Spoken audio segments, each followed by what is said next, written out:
Жанкүйерлерінің ыстық ықыласы мен шексіз махаббатына ие болып үлгерген 91 тобы Алматы кинотеатрларының бірінде фан-митинг өткізді. Eagles сүйікті тобымен әуелі барда кездесіп, қолтаңба алып, естеліктер алмасты.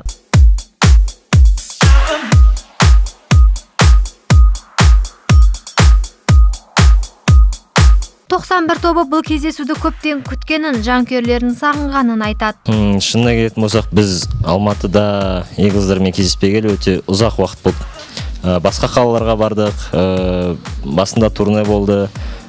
Турне біте салысымен біз басқа елге кетіп қалдық. Ол жақта біраз уақыт болдық. Одан кейін тағы басқа нәрселер болды. Бізде уақыт та болмай кетті, және де бір керекті сол сәтте болмай қалды. Сол себептен осы сәтті пайдалана отырып, біз дәл қазір сол өзіміздің адамдармен кездескіміз келеді. Себебі Алматыда кездеспегелі өте көп болды. Ал дәл қазір фан-митингтегі алғашқы әсерлерің қандай дегенге, жігіттер әлі де таң қалыстарын, күтпеген жағдайлар барын жасырмады. Біз күтпеген жағдайлар болып жатыр.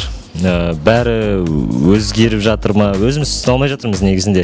Шыны керек, біз әлі күнге дейін дұрыс битіп шығып не болатыр деп қарап көрген уақыт болған жоқ. Сол себептен қазір дым айта алмаймыз, бірақ әрбір осындай нәрселер жасап жатқан кезде бізге халықтың беретін реакциясы өте қатты ұнайды.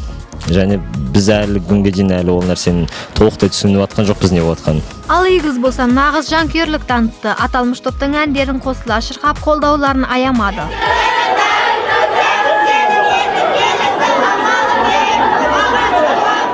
Бүгін міне 91 киносын көруге келдік. Группа ретінде қатты ұнайды. Киносынан жақсы әсер алам деп күтемін. Қыздарым өз қатты ұнатады, тыңдайды. Көштен қалмау керек, сондықтан бізде кино көруге келдік. 91 тобын мен өте қатты жақсы көремін, және де мен олардың фан-митингіне келдім, оларды көру үшін. Мен білмеймін, оларды қатты жақсы көремін, және де мен оларды 4-ші рет көрейін деп тұрмын. Қатты жақсы көремін, оларды мен көруге қатты асығыспын. Менің биасым Зак. 91 тобының жанкүйерлері топтың аты жазылған футболкалар, спорттық киімдер киіп келіп, қолдауларын білдіріп жатыр. 3 бірдей кинозалда кездесу өткізген жігіттер Eagles'бен қимай қоштасты.